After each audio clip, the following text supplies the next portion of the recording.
Baik Bapak Ibu dosen, Assalamualaikum warahmatullahi wabarakatuh. Kembali lagi dengan saya di channel saya. Kalau beberapa hari yang lalu saya pernah mengupload ya video terkait dengan uji materi Undang-Undang Nomor 14 Tahun 2025 tentang guru dan dosen.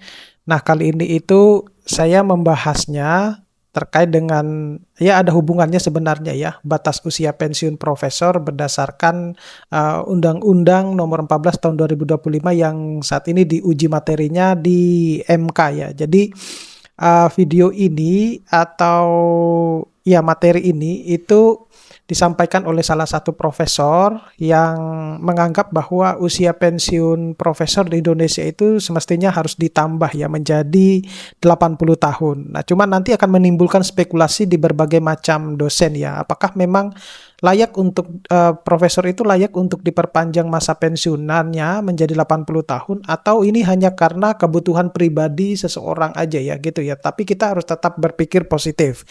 Nah, tapi sebelum saya membahas ini lebih dalam, saya mau menginformasikan kepada Bapak Ibu dosen bahwa bagi Bapak Ibu dosen yang ingin mendownload e-book yang bisa digunakan untuk menulis di jurnal Scopus, jurnal Sinta 1 hingga Sinta 6, kemudian jurnal di menulis buku dan lain sebagainya yang berkaitan dengan Tridharma, Bapak Ibu guru bisa mendownloadnya melalui link yang sudah saya sediakan pada deskripsi dari video saya ini.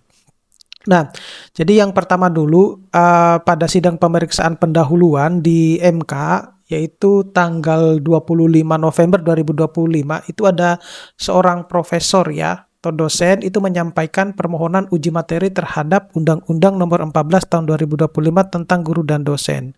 Nah, saat membacakan permohonannya, suasana sidang itu menjadi emosional di mana diberitakan beliau itu sampai menangis ketika menyuarakan keresahan soal nasib para profesor atau dosen senior dan aturan batas usia pensiun atau pengabdian. Nah, permohonan ini itu terdaftar dalam sebagai perkara nomor 226 garis miring PUU strip 23 Romawi garis miring 2025 gitu ya.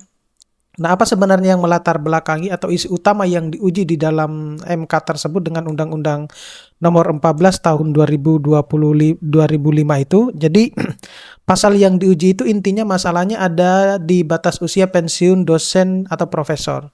Nah, dalam berita resmi di MK itu dijelaskan norma yang dipersoalkan berada pada pasal 67 ayat 4 dan 5 Undang-Undang Guru dan Dosen.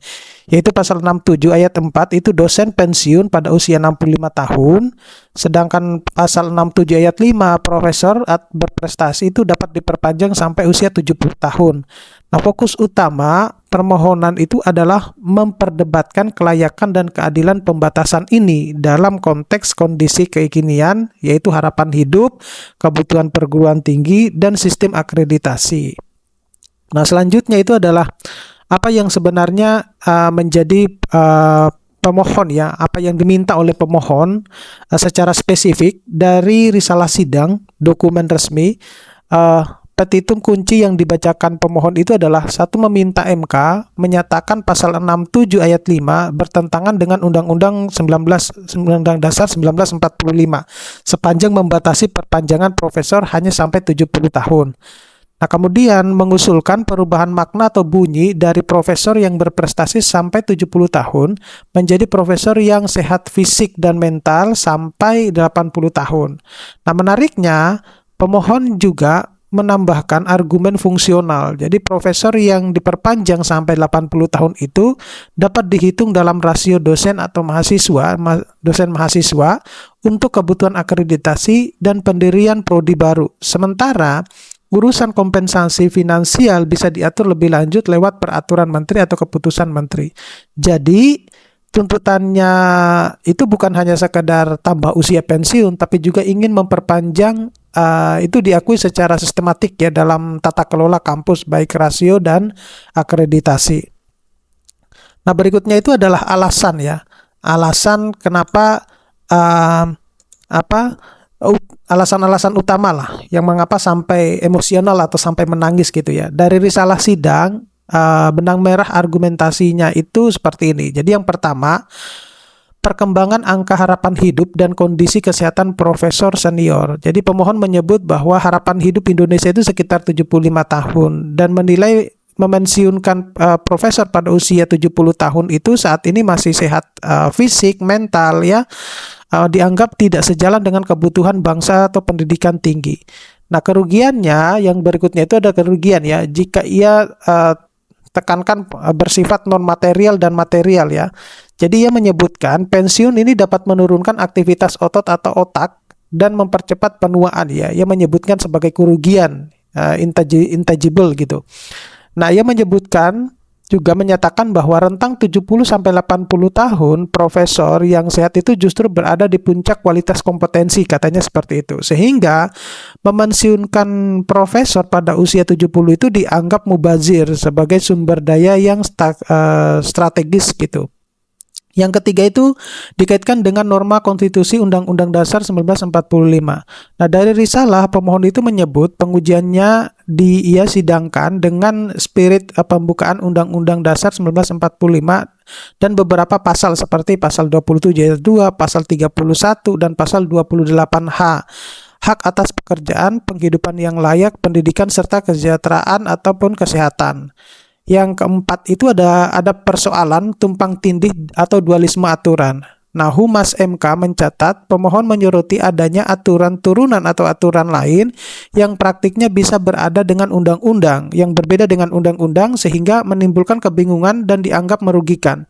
Dalam sidang lanjutan ya 8 Desember kemarin juga disebut contoh konkret ya, ada 2 rujukan kontrak kerja yang mengacu aturan yang memungkinkan pengabdian profesor sampai 79 tahun. Sementara undang-undang membatasi sampai 70 tahun. Ini disebut sebagai dualisme ketentuan dalam praktik. Nah, bagian dualisme ini penting karena memperkuat argumen bahwa problemnya bukan cuma usia, tetapi juga kepastian hukum dan dampak serta tata kelola SDM di kampus. Berikutnya itu adalah dampak yang disoroti ya. Jadi profesor itu menganggap bahwa profesor senior itu masih produktif dan berpengalaman ya, katanya sih seperti itu ya. Kemudian kampus kekurangan profesor untuk akreditasi dan prodi baru. Nah, pensiun dini itu dinilai mubazir ya oleh SDM strategis bangsa.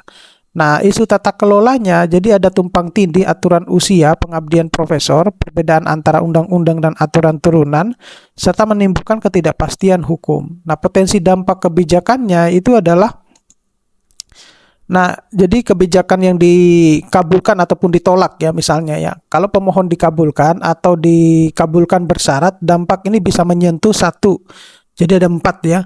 Manajemen SDM, PTN atau PTS ya, kampus bisa mempertahankan profesor senior lebih lama, tetapi perlu skema kinerja dan evaluasi kesehatan ataupun kompetensi yang jelas agar tidak menghambat regenerasi. Kemudian yang kedua, akreditasi dan pembukaan prodi ya, karena pemohon menekankan rasio dosen mahasiswa, perpanjangan profesor bisa membantu kampus yang kekurangan profesor untuk memenuhi syarat akreditasi ataupun prodi. Yang ketiga itu anggaran dan struktural jabatan, jadi memperpanjang masa kerja berpotensi mempengaruhi beban keuangan, gaji atau tunjangan, dan peta karir dosen muda. Ini biasanya jadi kritik ya, debat pro kontra gitu. Kemudian presiden uji materi terkait usia pensiun, isu serupa juga muncul pada pengujian undang-undang guru dan dosen yang lain ya, misalnya terkait dengan usia pensiun guru, menunjukkan tema batas usia memang sedang sering dipersoalkan. Nah, kalau secara kesimpulan ya disebutkan bahwa kronologi singkat yang bisa dipakai untuk narasi itu sebenarnya pemohon terintegrasi ya sebagai undang-undang sebagai nomor 226 garis miring PUU strip 23 Romawi tahun 2025 serta sedang pendahuluan permohonan membacakan pokok permohonan dan petitum ya, momen emosional yang diberitakan gitu.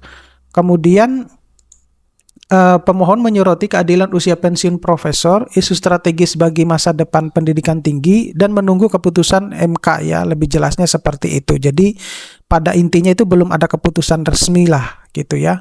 Oke, saya kira cukup sekian Bapak Ibu dosen, mudah-mudahan ini bisa bermanfaat. Nanti kita akan ketemu pada video-video selanjutnya. Saya Iri, assalamualaikum warahmatullahi wabarakatuh.